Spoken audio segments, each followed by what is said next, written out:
Assalamualaikum warahmatullahi wabarakatuh. Bisa dilihat di sini standar dan pedoman teknis perancah. Ini juga sebetulnya ada di dalam modul 1, 2, dan di sini juga muncul ya. Tapi tidak masalah. Dan teman-teman yang sudah membaca modul 1, modul 2, maka di sini adalah kelanjutannya. Oke, kemudian di sini apa tujuan dari pembelajaran ini? Yang pertama adalah dapat memahami dan menerapkan standar K3 dan pedoman teknis perancah.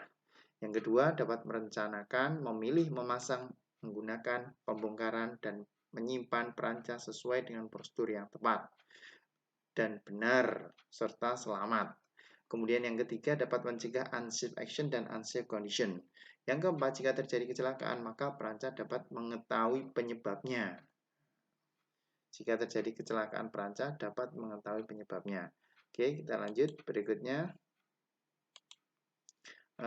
Di sini kecelakaan akibat scaffolding di sini bisa berupa satu jatuh jatuh dan kejatuhan. Jadi kita bisa jatuh maupun kita kejatuhan material atau benda. Kemudian scaffolding ambruk. Nah, bisa dilihat kita pasang kemudian ternyata ambruk. Kemudian juga yang ketiga adalah tersengat listrik. Hal ini bisa terjadi karena apabila pekerja tersebut tidak hati-hati atau belum melakukan shutdown terhadap listrik yang ada di lokasi proyek, maka bisa terjadi tersengat oleh arus listrik. Dan kita lanjut berikutnya. Nah, ini contoh-contohnya ya, scaffolding ambruk, kemudian kejadian perancah ambruk, kemudian bahaya sengatan listrik. Jadi ini banyak materialnya, tapi yang tak kalah penting adalah apabila terjadi korban, yaitu pekerja atau siapapun yang berada di lokasi proyek tersebut. Nah, itu bisa fatality, apalagi sampai terjadi meninggal dunia.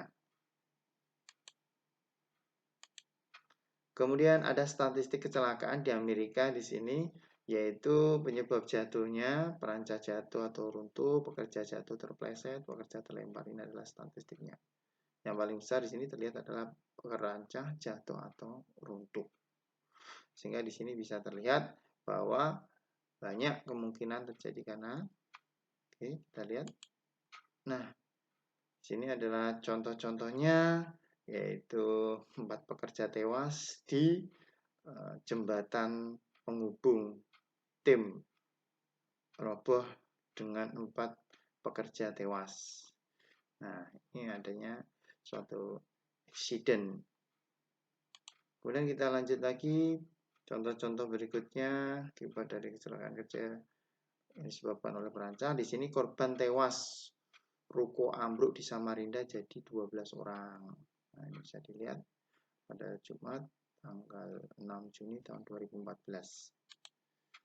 Kemudian kita lihat sebelumnya juga ada perancah runtuh, 2 tewas, 76 di rumah sakit. Oke, kita lanjut lagi. Apa itu perancah? Perancah adalah bangunan sementara dan merupakan struktur yang dirakit di lapangan dan biasanya dipakai untuk sarana bekerja di ketinggian. Tentunya teman-teman di sini ada kata-kata sementara, bukan permanen. Jadi suatu saat nanti akan dibongkar lagi dan kemudian dipasang lagi seperti itu. Jadi ada bongkar, pasang seperti itu. Kemudian untuk menjamin keselamatan pekerja, perancah harus dipasang secara tepat, mengikuti prosedur yang selamat dan tidak boleh dirubah oleh siapapun yang tidak berhak. Jadi di sini ada otoritas orang yang memiliki tanggung jawab di sana, misalkan scaffolder dan sebagainya. Kemudian kita lanjut berikutnya, yaitu acuan standar pedoman teknisnya. Tentu saja kita tidak boleh melupakan dari Undang-Undang Nomor 1 Tahun 1970 tentang keselamatan kerja. Nah, di sini ada SKB Menteri Nomor Kep 174 Men 1986 dan Menteri PU Nomor 104 KPTS 1986 tentang keselamatan dan kesehatan kerja pada tempat kegiatan konstruksi. Nah, di sini ada subbabnya masuk dalam pedoman pelaksanaan tentang K3 pada tempat kegiatan konstruksi, bab 3 tentang perancah dan bab 4 tentang tangga kerja. Nah, ini dua hal yang selalu kita bahas. Satunya perancah, satunya adalah tangga kerja. Kemudian berikutnya adalah Permenaker nomor per garis miring 01 garis miring Men tahun 1980 tentang keselamatan dan kesehatan kerja pada konstruksi bangunan. Di sini kita bisa melihat pada bab perancah yaitu pasal 12 sampai dengan pasal 23. Kemudian ada bab tangga dari pasal 24 sampai dengan pasal 27 dan APD ada pasal 99. Kemudian standar pelaksanaannya ini tentunya wajib mengacu pada peraturan perundang-undangan yang terkait, wajib dilakukan oleh tenaga kerja yang terlatih dan kompeten. Harus dilakukan inspeksi terhadap kondisi alas fondasi setiap komponen perancah sebelum dipasang, ketika dipasang dan setelah terpasang, serta ketika sebelum mulai pekerjaan pada setiap penggantian shift. Artinya di sini selalu dilakukan monitor terhadap pemasangan baik itu alas maupun komponen-komponen perancah yang lainnya. Misalkan di situ adalah klem-klemnya, kemudian di situ ada two-boardnya, kemudian ada handrailnya, dan sebagainya dilakukan suatu monitoring. Kemudian setiap orang yang terlibat dalam pekerjaan perancah dan yang menggunakan perancah bertanggung jawab dan peduli terhadap keselamatan kerja dengan mentaati semua persyaratan K3 serta saling mengingatkan. Oke, kita lanjut. Apa saja hal-hal yang perlu dilakukan? Yang pertama adalah lakukan evaluasi atau perhitungan beban yang akan dipikul perancah dan tetapkan jenis perancah yang akan digunakan sesuai dengan hasil evaluasi. Artinya di sini sebelum kita melakukan suatu pemilihan perancah, tentunya kita akan melakukan evaluasi jenis perancah apa saja yang kita akan pasang, kemudian ban bebannya seperti apa, kemudian jangan lupa safety faktornya atau berapa kali lipat terhadap beban tersebut yang harus mampu ditahan oleh rangkaian perancah. Kemudian yang kedua, pastikan kondisi tanah pada dasar kaki perancah kuat dan stabil. Pastikan struktur perancah kuat, stabil, dan kaku termasuk ikatan dan shoringnya. Shoring penyangga ya, seperti itu. Jadi kita harus memastikan kondisi tanahnya. Bila kondisi tanah tersebut misalkan ada gundukan, kemudian ada yang cekung, maka kita harus meratakan kondisi tanah tersebut. Yang ketiga, gunakan tukang pasang atau bongkar perancah yang terlatih. Nah, inilah yang kita maksud dengan orang yang tersertifikasi, orang ahli. Di sini diperlukan karena tidak semua orang bisa merangkai perancah. Walaupun kelihatannya sangat sepele, sangat mudah, tapi ternyata kalau dia tidak paham, maka yang terjadi adalah kecelakaan kerja. Yang keempat adalah pastikan semua komponen perancah terpasang dalam kondisi baik dan lengkap. Semuanya terpasang. Apakah itu armlocknya, kemudian apakah itu klem, kemudian bautnya, kemudian base plate-nya dan sebagainya harus dipasang semuanya dengan lengkap dan kondisi baik. Kemudian yang kelima, lakukan identifikasi bahaya, penilaian risiko, dan tetapkan upaya pengendalian risiko secara tepat. Nah, di sini teman-teman juga ada hubungannya dengan IBBR, identifikasi bahaya penilaian risiko, atau mungkin juga bisa menggunakan HIRA RC ataupun HIRA DC atau macam yang lainnya CSA dan sebagainya ya.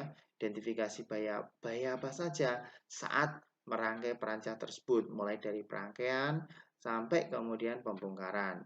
Yang keenam adalah gunakan APD, alat pelindung diri, sesuai dengan upaya pengendalian yang ditetapkan untuk mencegah kecelakaan jatuh dari ketinggian. APD ini tentunya yang dipakai oleh orang ya. Di situ bisa berupa full body harness, kemudian ada lifeline dan sebagainya. Kemudian 7, pahami dan taati standar peraturan dan undang-undang. Tadi sudah disebutkan Undang-Undang Nomor 1 tahun 1980 dan seterusnya. Kemudian kita lanjut.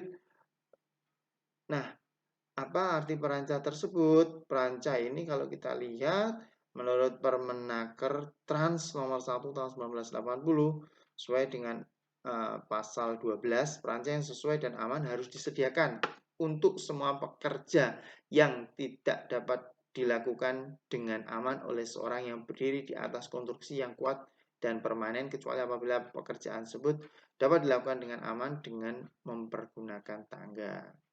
Jadi kita harus mengetahui perancah yang sesuai dan aman. Oke, kemudian kita lihat lagi Apa yang ada dalam pasal 13? Perancah harus diberi lantai papan yang kuat dan rapat sehingga dapat menahan dengan aman tenaga kerja, peralatan, dan bahan yang dipergunakan.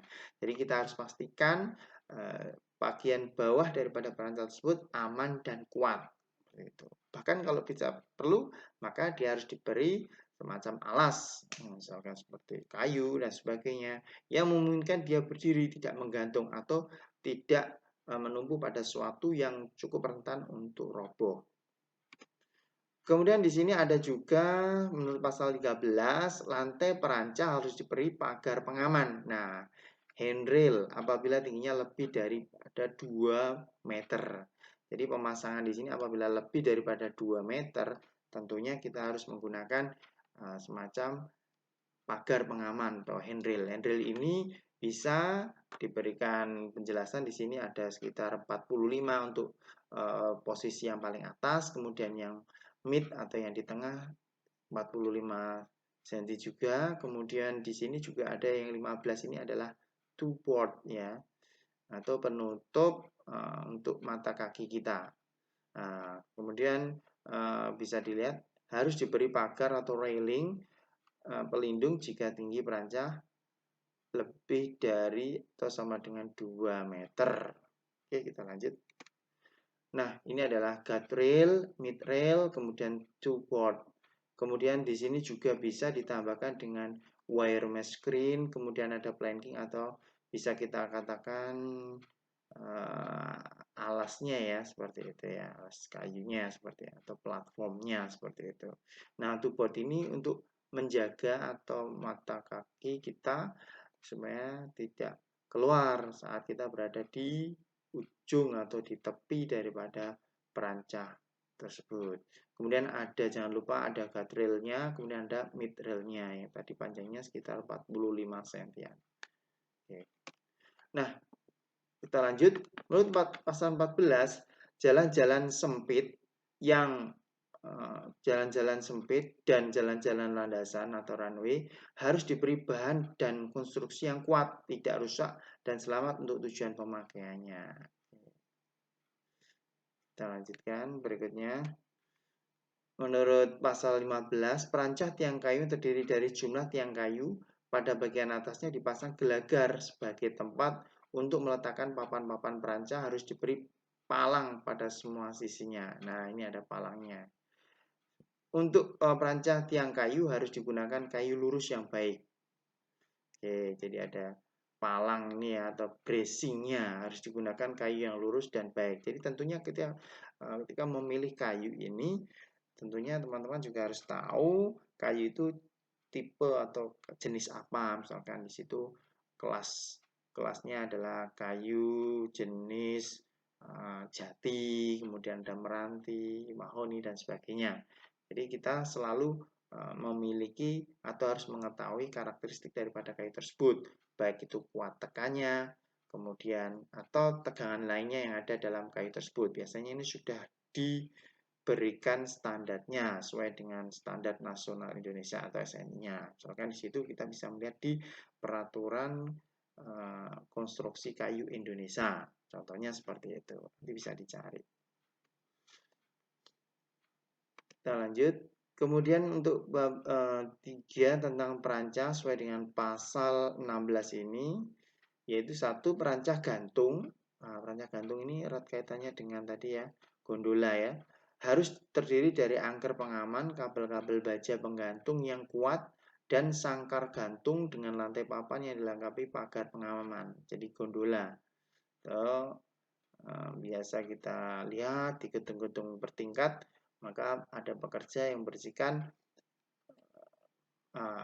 jendela atau kaca di perusahaan. Nah, itu di luar dia menggunakan dengan gondola. Nah, ini pastikan perancah gantung tersebut dari angker pengamannya kuat ya, harus kuat, kabel-kabelnya juga harus dicek seperti itu.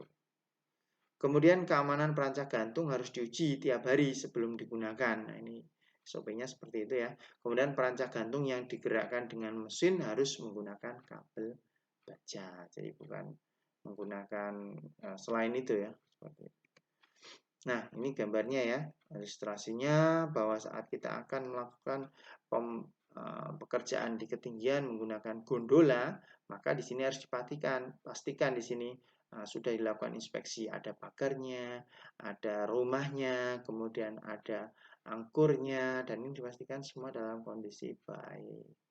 Sehingga tidak terjadi misalkan suatu kecelakaan yang diakibatkan oleh angin, kemudian kecelakaan yang diakibatkan oleh putusnya seling dan sebagainya, ini semata-mata karena kurangnya inspeksi. Oke, kita lanjut.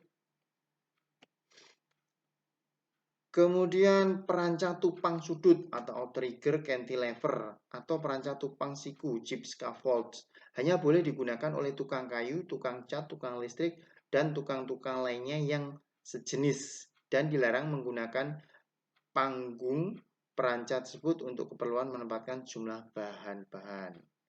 Nah, ini perancah tupang sudut. Jadi ada semacam cantilever seperti ini ya. Kemudian karena berbentuk segitiga, maka bersudut tupang sudut ini harus kuat, harus menyatu terhadap temboknya. Maka diberikan angkur. Angkur ini harus ditancapkan ke dinding. Nah, seperti itu. Nah, ini hanya untuk tukang kayu, tukang cat, tukang listrik, dan lainnya bukan di tempat dan bukan ini untuk tempat material berat. Jadi misalkan kita menaruh apa di situ, suatu yang berat di situ tidak boleh. Ini tidak diizinkan. Jadi materialnya yang ya kecil-kecil yang cukup ergonomis atau mudah atau ringan ya seperti itu. Kemudian menurut pasal 18, tangga yang digunakan sebagai kaki perancah harus dengan konstruksi yang kuat dan dengan letak yang sempurna. Perancah tangga hanya boleh digunakan untuk pekerjaan ringan. Nah, ini. Oke, seperti yang kemarin ada tugasnya, ada 3 point, yaitu ada pegangan terhadap 2 tangan, kemudian 1 kaki atau 2 kaki dan 1 tangan. Dan itu prinsipnya kalau kita naik tangga ya. Ada 3 titik yang harus kita perhatikan. Kemudian kita lanjut. Dilarang menggunakan perancah jenis dongkrak atau tangga atau ladder jack untuk pekerjaan pada permukaan yang tinggi. Nah, ini sangat rentan sekali ya teman-teman ya. Untuk pekerjaan ini didongkrak ini tidak disarankan seperti itu. Kemudian perancah kuda-kuda hanya boleh digunakan sewaktu bekerja pada permukaan rendah dan jangka waktu pendek. Nah, ini bisa dilihat. Ini perancah kuda-kuda. Jadi sebetulnya ini cukup bisa kita akali 3 buah tangga kemudian dikasih papan gitu sudah menjadi lantai kerja dan ini masuk kategori perancah kuda-kuda. Jadi ini untuk terbatas pada permukaan rendah dan waktu yang pendek atau kilat atau cepat ya seperti itu ya. Kemudian perancah siku dengan penunjang atau bracket scaffold. Nah, harus dijangkarkan ke dalam dinding dan diperhitungkan untuk dapat menahan muatan maksimum pada sisi luar dari lantai peralatan. Oke, kita lanjut. Kemudian ada lagi pasal 18, perancah persegi atau square scaffold harus dibuat secara teliti untuk menjamin kestabilan perancah tersebut.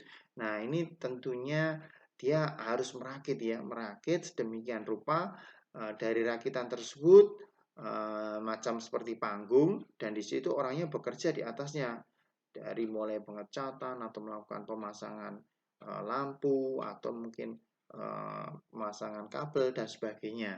Ini bisa menggunakan perancah persegi.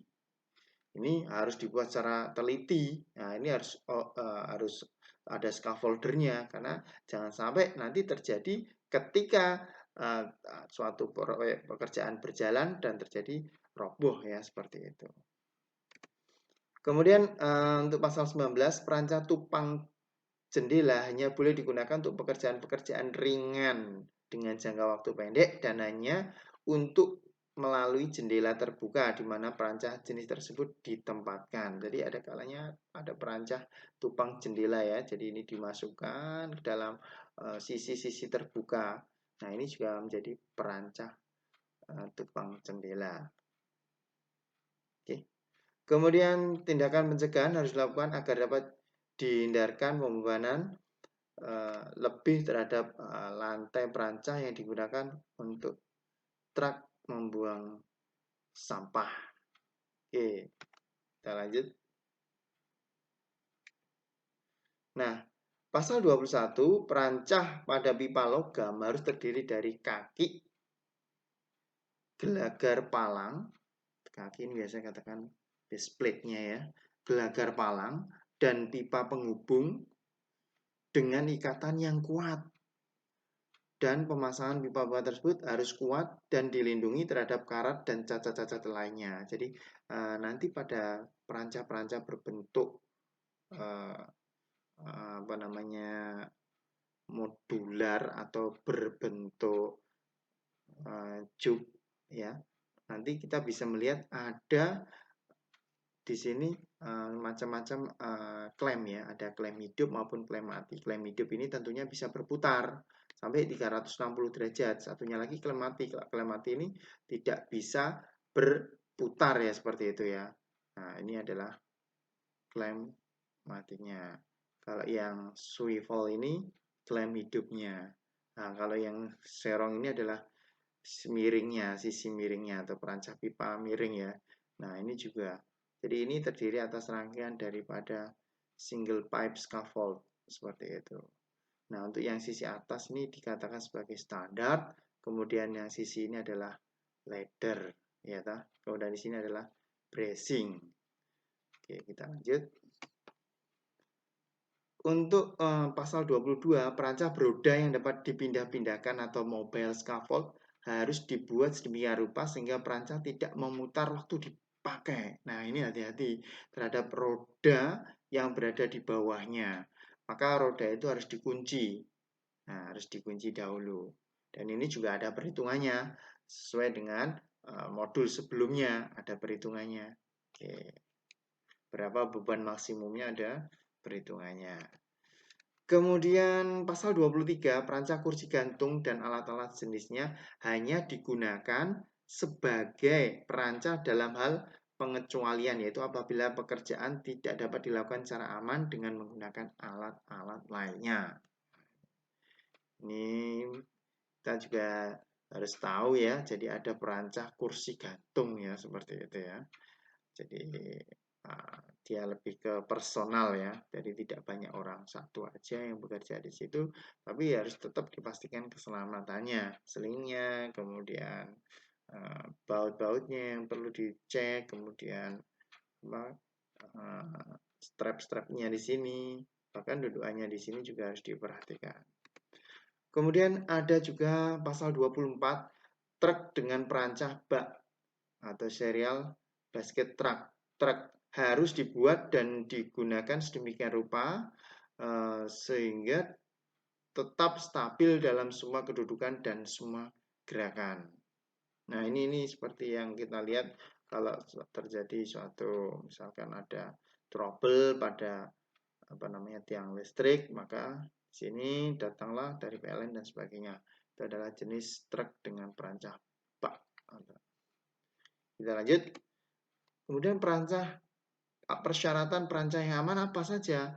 Yang pertama yaitu platform harus dipasang kuat, cukup leluasa untuk mencegah pekerja jatuh. Kemudian diberi tepi dan handrail seperti penjelasannya sebelumnya ya, sudah kita jelaskan. Kemudian gunakan perancah yang telah diperiksa dan diberi label. Nah, ini ada pelabelan. Jadi teman-teman kalau sudah memasang perancah, selesai memasang itu, maka harus diberi pelabelan.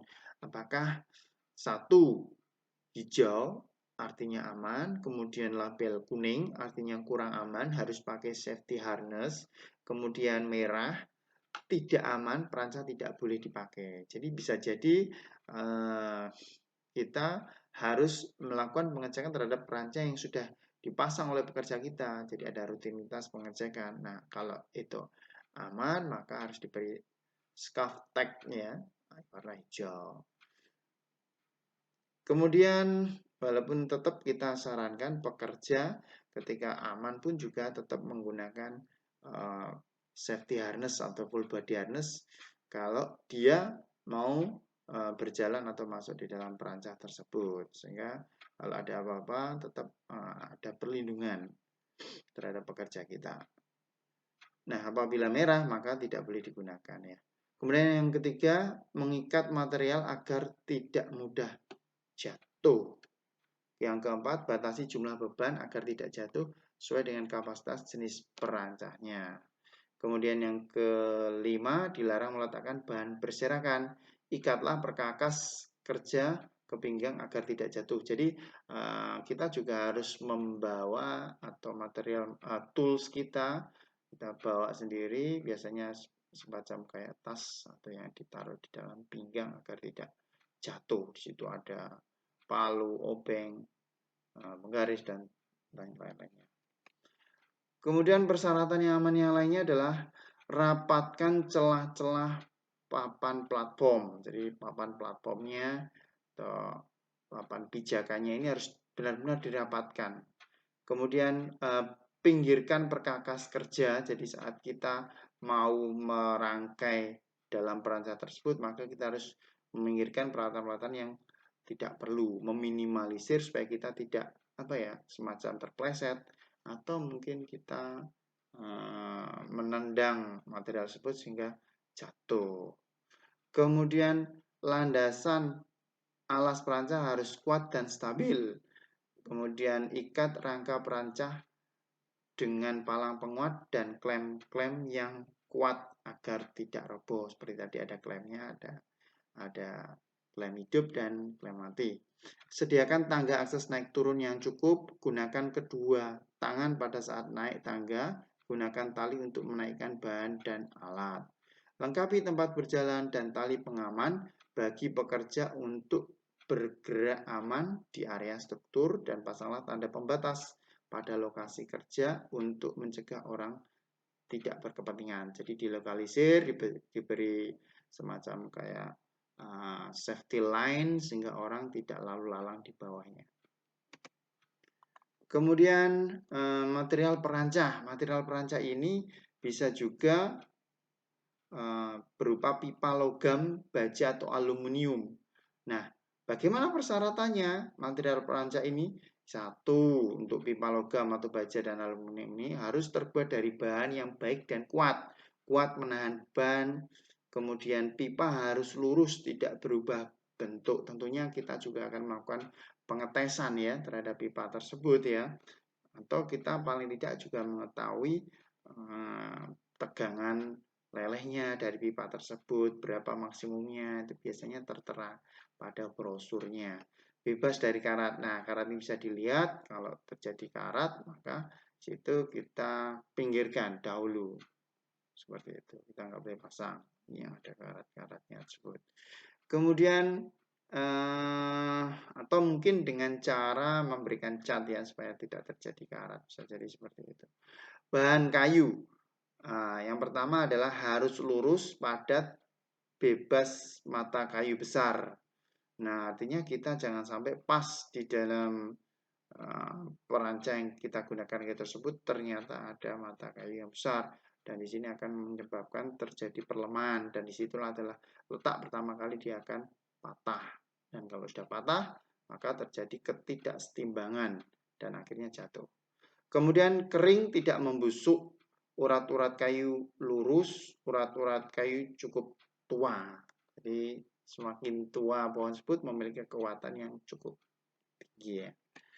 Kemudian material perancah yang dari bambu, maka bambu harus lurus, diameter minimal. Nah, di sini perlu diperhatikan diameter minimalnya adalah 75 mm. Kering, tidak membusuk. Kemudian kulit utuh, tidak ada sayatan di permukaan, usia cukup tua, kemudian tali penyambung harus awet dan kuat. Kemudian sambungan, nah tadi sambungan sudah kita jelaskan, sambungan klem untuk perancah pipa, sambungan pipa atau joint pin untuk perancah frame. Jadi ada semacam pipa yang kecil yang disambungkan antara frame satu dengan frame berikutnya, itu namanya joint pin. Kemudian sambungan tali untuk perancah kayu dan bambu. Jadi ada semacam tali yang akan menghubungkan antara kayu satu dengan kayu berikutnya dan bambu satu dengan bambu berikutnya.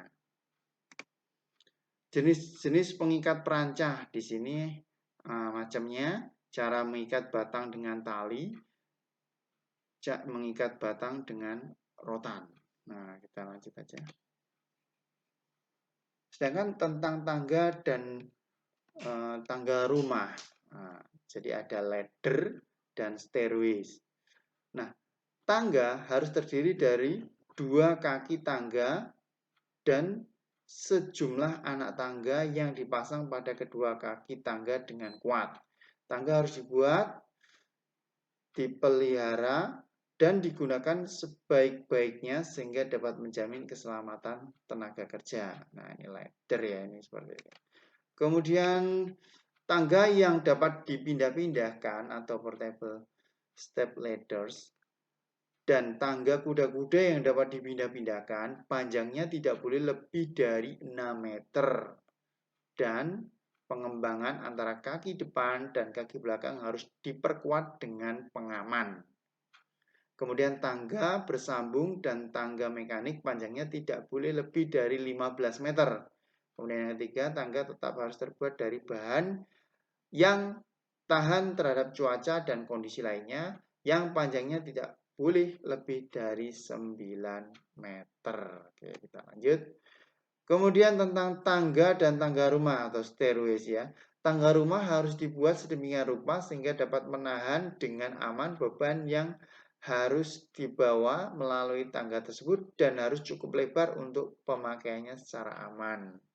Artinya kita harus menempatkan tangga ini berapa injakannya, berapa tanjakannya. Harus dihitung secara ergonomis demikian rupa sehingga orang ketika naik pun juga tidak cukup lelah. Nah, di sini ada ilustrasi gambarnya di sini. Tangga ini digunakan maksimal 5 orang secara bersama. Nah, kita akan lebih mudah kalau kita memberikan penjelasan tentang berapa maksimal orang yang bisa menggunakan tangga tersebut. Karena jangan sampai misalkan ada kejadian semua berdesak-desakan tangga itu. Akhirnya tangga yang sebelumnya sudah cukup baik menjadi rusak atau overload ya. Seperti itu. Diberikanlah keterangan soal seperti ini. Kemudian jenis tangga kerja atau ladder. Tangga jinjing atau portable ladders. Nah, ini biasa digunakan oleh biasanya kalau kita pasang wifi dan sebagainya itu orangnya kan pekerjanya bawa tangga portable atau tangga jinjing. Kemudian tangga lajur ganda atau double plated ladder. Kemudian ada tangga kayu untuk pekerjaan cat, pengecatan. Kemudian tangga miring, tangga dengan rel perpanjangan, tangga tinggi permanen. Nah, di sini ada beberapa jenis-jenis tangga kerja beserta kelebihan dan kelemahannya. Nanti bisa dilihat bahwa yang kayu ini ada kelebihannya. Kayu ini tidak dialiri listrik jika kering. Artinya tidak menjadi sebagai penghantar listrik ya. Kemudian peredam alami terhadap dingin atau panas. Kelemahannya, tangga kayu ini berat, dapat kering dan pecah, dapat gagal atau runtuh tiba-tiba. Sedangkan aluminium ringan, kelebihannya kuat, kokoh, sedikit perawatan. Kelemahannya apa? Nah, aluminium ini juga termasuk salah satu konduktor dilewati oleh arus listrik. Karena betapa banyaknya material-material dari aluminium, misalkan kita menggunakan baja ringan atau rangka atap ringan itu ya, ketika orang membetulkan ternyata malah tersengat oleh arus listrik. Nah, kemudian aluminium juga ini memiliki kelemahan dilewati panas dan dingin. Jadi kalau cuacanya panas dia terlihat panas sekali, kemudian kalau dingin dia menjadi dingin seperti itu. Kemudian fiberglass tidak dialiri arus listrik, dapat terpengaruh dingin dan panas. Kelemahannya adalah berat, terkelupas atau retak jika terbentur, dapat retak atau runtuh jika ditumpangi beban yang berat. Apa saja persyaratan jenis tangga kerja atau ladders ini? Persyaratan umum tangga kerja ini, tangga kerja harus dijaga dalam kondisi selamat. Jaga area sekitar bagian atas dan bawah tangga bersih. Pastikan lebar dan tinggi anak tangga seragam. Pastikan anak tangga, nah ini berjarak 25 sampai 35 cm.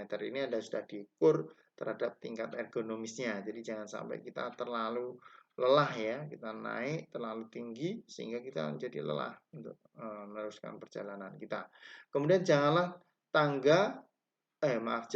tangga bebas dari bahaya tergelincir. Artinya pastikan bahwa tangga yang kita gunakan itu tidak dalam kondisi basah atau mungkin ada sisa-sisa oli atau apa saja yang menyebabkan terpleset. Kemudian gunakan tangga sesuai dengan tujuan kegunaan tangga. Kemudian persyaratan umum dari tangga kerja, kemiringan tangga terbaik adalah horizontal banding vertikal adalah 1:4. Nah, ini seperti yang ada di tugas kalian kemarin. Kemudian jangan mengikat atau menyambung tangga agar lebih panjang kecuali dirancang untuk maksud tersebut. Artinya kita tidak boleh mengakali satu tangga yang sudah standar, kemudian kita tambahi lagi, kemudian kita ikat. Nah, itu akan menjadi tidak standar. Kecuali dirancang untuk maksud tersebut. Nah, kecuali sudah ada desain atau rangka desainnya seperti itu. Khusus untuk tangga, untuk perpanjangan tangga. Kemudian jangan menggunakan tangga dengan rel tunggal. Jangan membebani tangga melampaui beban maksimum rencana atau melampaui kapasitas rata-ratanya. Nah, kemudian persyaratan tangga jinjing di sini, periksa sebelum menggunakannya terhadap retak, keropos, atau anak tangga lepas. Rancang atau perbaiki anak tangga untuk meminimalkan bahaya terpleset. Harus mampu menahan 4 kali beban maksimum. Nah, di sini adalah faktor safety. Berapa faktor safety-nya di sini? Adalah 4 kali beban maksimum. Misalkan kita beban maksimumnya adalah 100 kg, maka di sini tangga ini harus mampu menahan 4 kali 100 kg, maka menjadi kemampuannya adalah 400 kg. Kemudian tangga jalur ganda, gunakan tangga lajur ganda dengan rel tengah atau lebih dari 2 tangga.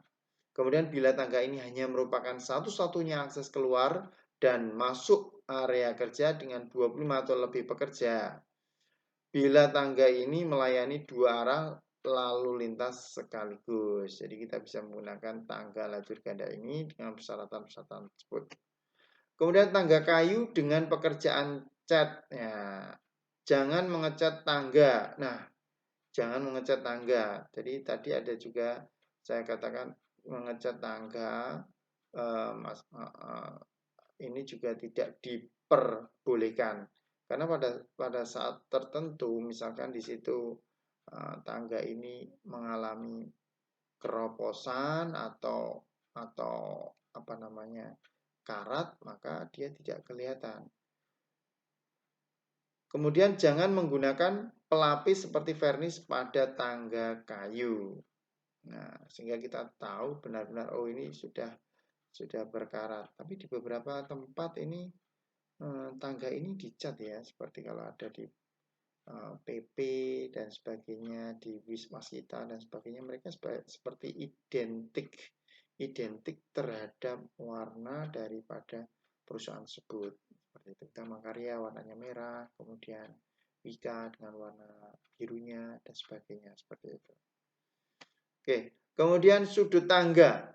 Sudut tangga atau tangga yang tidak menopang sendiri atau non-self-supporting ladders yang menyandar pada dinding atau penopang lainnya. Seperti bisa dilihat, posisi dengan sudut di mana jarak horizontal dari sandaran di atas ke kaki tangga adalah 1:4 atau 1/4-nya tinggi dinding seperti itu. Dan jangan lupa di sini ada kelebihannya ya, ada kelebihan yang ada di ujungnya di sini. Jadi tidak boleh dibuat terlalu pas atau mepet seperti itu. Harus diberikan kelebihan-kelebihan. Nah, seperti itu. Kecuali, nah ini seperti ini ya. Memang sudah seperti ini posisinya seperti ini. Dan di sini ini adalah sudah paling maksimum ya seperti itu. Kemudian bila menggunakan tangga jinjing untuk menuju ke permukaan pendaratan yang lebih tinggi, maka rangka rel tepi tangga harus diperpanjang atau disambung sampai ujung atas tangga minimal 1 meter di atas permukaan pendaratan. Jadi di sini ada kelebihan paling tidak minimal 1 meter. Nah, dan bisa juga kita mengikat di sini kalau itu kita ada suatu ikatan atau suatu tempat yang gunakan untuk mengikat, maka kita boleh mengikat. Nah, mengikat seperti itu. Jadi tidak boleh langsung menuju di sini tanpa ada kelebihannya di sini. Paling tidak ini ada suatu tempat kita untuk berpindah dari tangga menuju ke atas seperti itu. Kemudian persyaratan tangga tinggi permanen. Nah, ini bisa dilihat biasanya untuk pekerjaan-pekerjaan tangki, oil and gas dan sebagainya. Tangga permanen dengan tinggi 8 meter atau lebih harus dilengkapi dengan alat keselamatan tangga. Tali yang dapat menarik diri dengan bordes atau platform. Oh ya, bordes ini platform atau sementara bangunan permanen yang berada di tengah-tengah ya, biasanya seperti itu ya. Untuk bernafas kita naik, tengah-tengahnya itu kan pasti ada area yang agak luas di tengahnya, kemudian baru kita naik lagi. Itu bordes ya. Untuk istirahat, nah setiap 45 meter atau kurang. Jadi ada tempat istirahat, tidak boleh tangga itu langsung naik terus ke atas seperti itu. Nanti juga orang akan mengalami suatu psikologis ya, psikologis. Jadi dia butuh istirahat, bernafas dan sebagainya.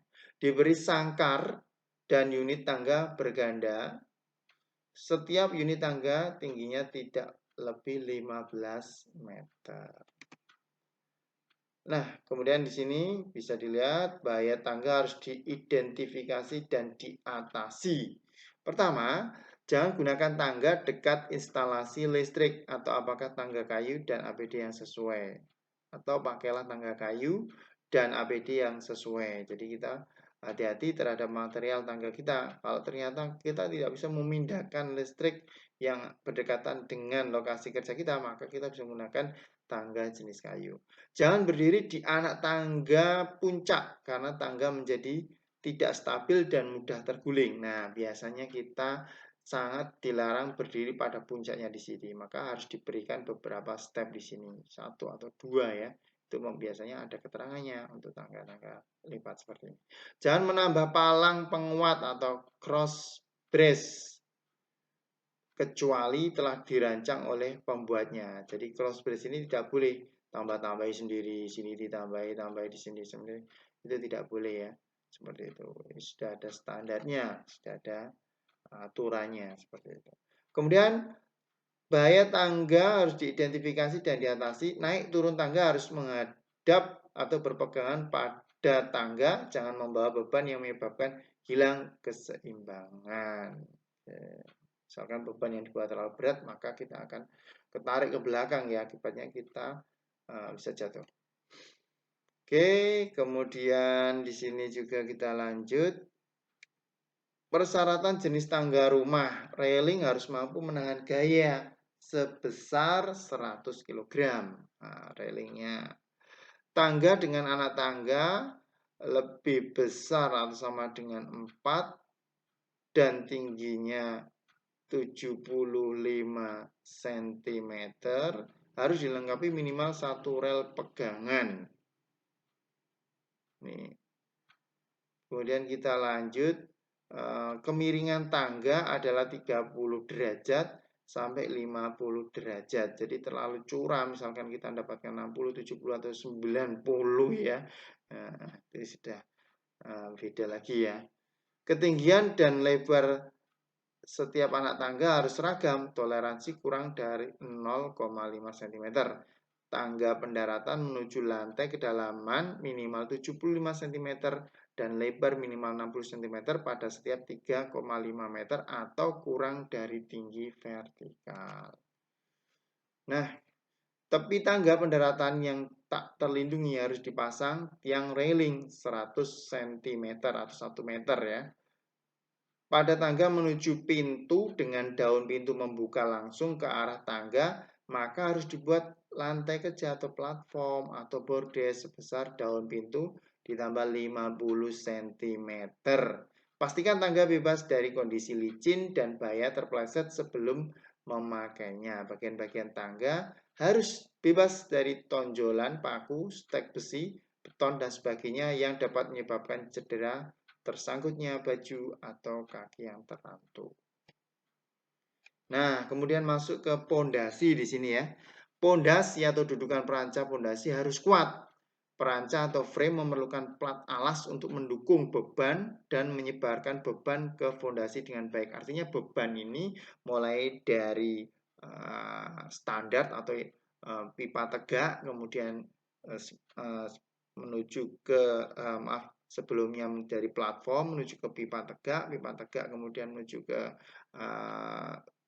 pondasinya seperti itu. Nah, ini harus dilihat atau dilakukan pengecekan semuanya ya. Kemudian perancah frame memerlukan plat alas untuk mendukung beban dan menyebarkan beban ke fondasi dengan baik.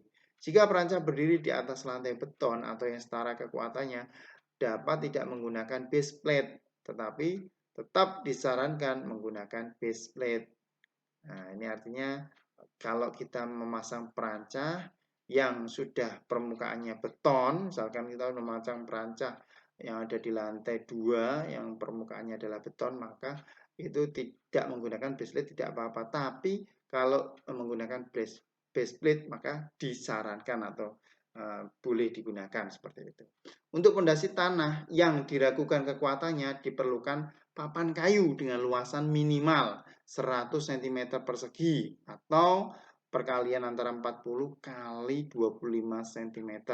Lebar lebih besar sama dengan 22 cm dan tebalnya adalah lebih besar dari sama dengan 350 mm. Untuk perancah yang menahan berat beban sebagai landasannya diperlukan balok beton. Jika permukaan fondasi tidak rata, harus diratakan untuk dudukan base plate dengan ukuran tetap minimum 45 cm. Lantai kerja mensyaratkan unsur lain agar selamat, yaitu papan harus penuh, mempunyai railing ganda, serta papan penahan kaki tepi, dan harus diberi akses yang selamat dan aman. Oke, saya rasa itu pertemuan kali ini. Semoga bermanfaat. Assalamualaikum warahmatullahi wabarakatuh.